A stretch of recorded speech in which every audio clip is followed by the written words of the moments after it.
Assalamualaikum warahmatullahi wabarakatuh. Shalom. Perkenalkan, nama saya Delvi Sampai Mengiwa.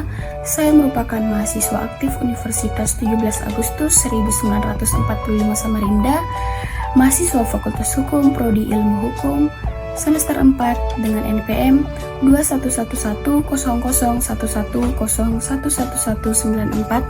dengan mata kuliah metode penelitian dan penulisan hukum dengan dosen pengampu yang dengan hormat saya sebut namanya, yaitu Dr. Haji Siti Aisyah SPD SH MMMH.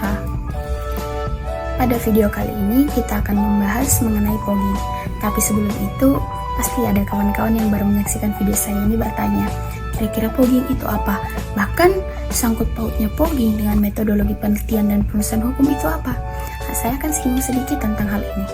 Berbicara mengenai metodologi penelitian dan penulisan hukum, maka kita akan mengarah kepada penulisan akhir atau skripsi, yang artinya kita harus mempunyai rumusan masalah sebagai acuan kita untuk pembentukan daripada skripsi itu sendiri. Nah, maka itu saya akan memberikan tawaran kepada teman-teman atau opsi bahwasanya POGI ini merupakan satu rumusan masalah atau pokok permasalahan yang bagus untuk kita telah bersama sebagai rumusan masalah kita nantinya di penulisan akhir ya. Nah, langsung saja saya akan membahas mengenai POGI itu sendiri. POGI dalam konteks hukum pidana berarti percobaan, yang artinya percobaan melakukan tindak pidana kejahatan. Jadi kawan-kawan, seperti yang kita tahu, ketika teman-teman melakukan sebuah kejahatan, maka hal itu berujung kepada pidana, sehingga pesan saya jangan lakukan sebuah kejahatan. Meskipun hal itu mungkin agak utopis di pikiran kita, karena berbicara kejahatan itu manusiawi. Tetapi bagaimana kita mengendalikan diri kita supaya meminimalisir kejahatan-kejahatan yang kita lakukan? Nah, percobaan melakukan kejahatan ini atau POGI sendiri diatur dalam bab 4 pasal 53 dan 54 Kitab Undang-Undang Hukum Pidana. Menurut Wirjono Projokoro, beliau menjelaskan bahwasannya POGI ini atau percobaan ini merupakan suatu usaha mencapai suatu tujuan yang tujuan itu tidak terjalankan bahkan tidak terselesaikan. Nah, R. Susilo juga dalam bukunya Kitab Undang-Undang Hukum Pidana, beliau menjelaskan bahwasannya undang-undang tidak memberikan definisi apa yang dimaksud dengan POGI atau tindak pidana kejahatan ini, tetapi yang ia berikan adalah ketentuan mengenai syarat-syarat apa saja suatu percobaan ini diberikan hukuman. Artinya di sini yaitu percobaan itu menuju ke satu hal akan tetapi tidak sampai kepada hal yang dituju itu. Saya akan memberikan sebuah contoh yang sangat mudah kita pahami bersama, yaitu kasus pembunuhan. Nah, di dalam kasus pembunuhan, seseorang yang ingin melakukan pembunuhan, dia akan menyusun rencana kira-kira gimana sih caranya dia untuk mengeksekusi sehingga korban yang dia tuju ini bisa meninggal. Nah, akan tetapi ketika dia telah melakukan rencana itu, ternyata korban ini tidak meninggal. Nah, itulah yang disebut dengan POGI. Nah, itu salah satu contoh kawan-kawan. Kita lanjut kepada syarat-syarat POGI atau percobaan. Nah, kita dapat melihat itu di dalam pasal 53 Kitab Undang-Undang Hukum Pidana. Yang pertama yaitu niat sudah ada.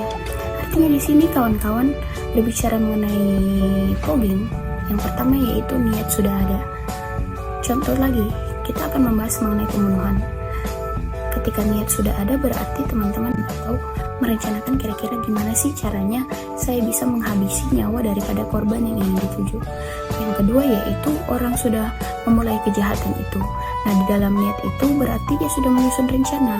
Nah, artinya bahwasannya rencana yang dia sudah susun itu dia udah melakukan setengah daripada rencana itu.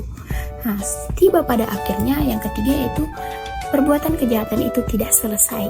Nah, ketika dia sudah memiliki niat, bahkan menyusun rencana dan menjalankan rencana itu, tetapi hasil daripada rencana yang dia telah atur itu tidak selesai. Bahkan korban yang ingin dia bunuh itu tidak meninggal.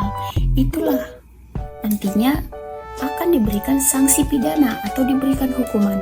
Nah, ketiga-tiga unsur tersebut sudah terpenuhi, di mana niat sudah ada, niat tersebut sudah dijalankan, dan net itu tidak selesai karena ada faktor lain di luar diri si pelaku, maka itulah yang disebut dengan fogging dan harus diberikan hukuman pidana. Kita sudah membahasnya mengenai pemahaman tentang fogging, syarat-syarat apa saja sehingga hal itu dikatakan fogging dan dapat dihukum. Nah, kita lanjut kepada sanksi-sanksi ketika seseorang telah melakukan percobaan atau fogging itu sendiri. Kita dapat melihat di dalam kitab undang-undang hukum pidana dalam pasal 53 ayat 2 dan 3. Yang pertama, disebutkan bahwasannya maksimal hukuman pokok atas kejahatan dalam hal percobaan atau fogging dikurangi dengan 1/3.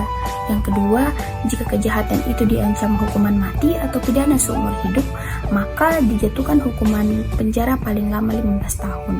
Sekian video penjelasan mengenai fogging dari saya. Kurang lebihnya mohon dimaafkan.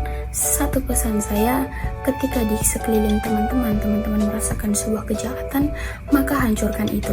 Ketika teman-teman tidak menghancurkan kejahatan itu, maka bersiaplah kejahatan itu yang akan menghancurkan kawan-kawan sekalian.